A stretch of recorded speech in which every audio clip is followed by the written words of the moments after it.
Happy, happy, happy birthday to ya. Happy, happy birthday to ya. Happy birthday, dearest best friend who I've known for like forever, and I have to find just the perfect gift because you're so super cool and I love you like a sister. Happy, happy, happy birthday. Oh, hi. Oh, I just love giving gifts, don't you? Especially when you find them at a discounted price.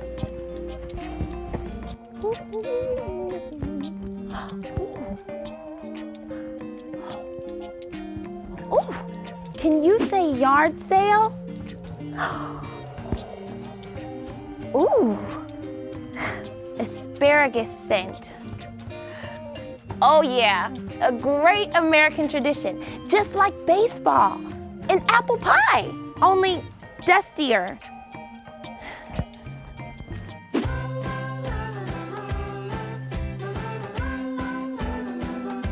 Have you ever been to a garage sale?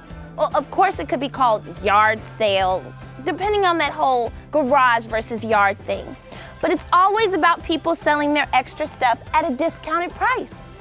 What a great way to find the perfect gift. One person's junk is another person's treasure. That's what I always say. And a lot of times, other people's junk is really good, even new stuff. I mean, look at this shirt.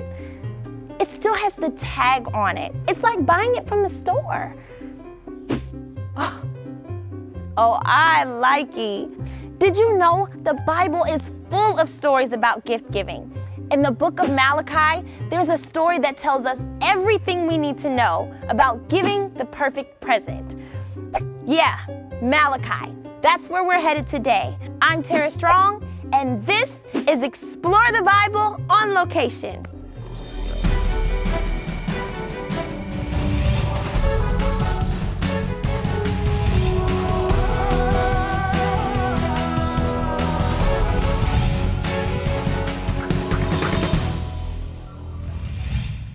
Did you know that yard sales got their start in the shipyards back in the 1800s? Cargo ships would often end up with containers full of stuff that nobody claimed, so they would have shipyard sales to get rid of them.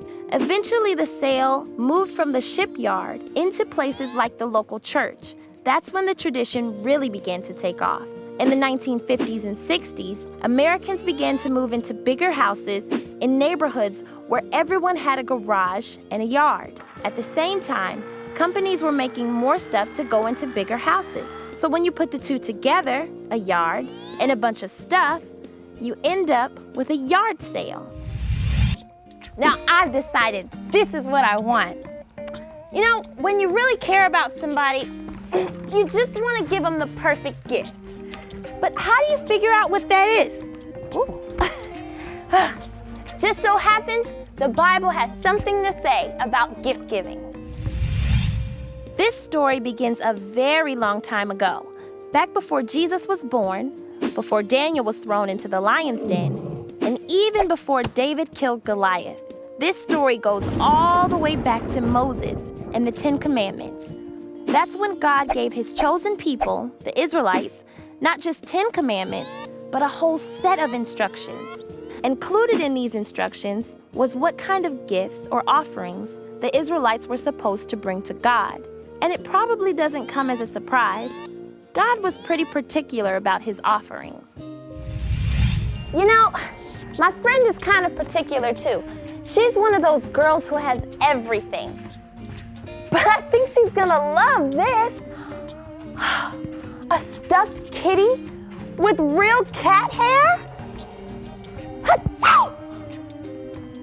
Okay, maybe it's not real cat hair, but she'll love it anyways. Speaking of animals, cows and goats and birds and sheep, those are some of the things God said he wanted from the Israelites. Yeah, those animals were supposed to be part of the offering God's people would bring to him. And God, he didn't want just any old animals.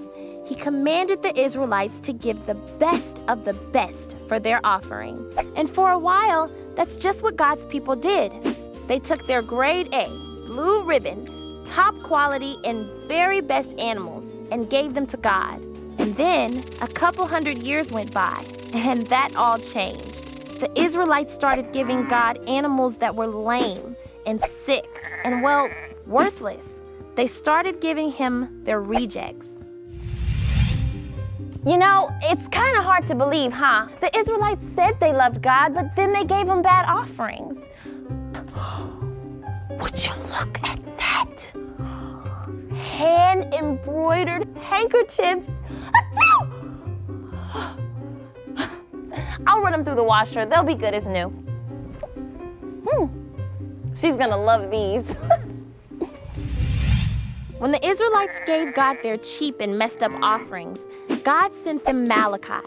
The name Malachi means my messenger. So it should come as no surprise that God gave Malachi a message for his people. Malachi told them that God was not pleased. He reminded the Israelites that God was, well, God. He was perfect and wonderful in every way. And Malachi said that if the Israelites really loved God, they would start giving him nothing but their best. When you really care about somebody, you have to give them your very best. And I'm not just talking about BFFs or birthday gifts or even garage sales. God gave us his very best when he gave his son Jesus. Jesus died on the cross and was raised back to life so that we would be forgiven for the bad things that we do. And when we really understand what Jesus did for us and put our trust in him, giving our very best to others and God is something that we want to do. God gave us his very best, and it makes him happy when we give our best back to him. Yeah, that's what we discover when we dig into Malachi. I'm Tara Strong, and this is Explore the Bible on Location. Oh, they have some new stuff over here.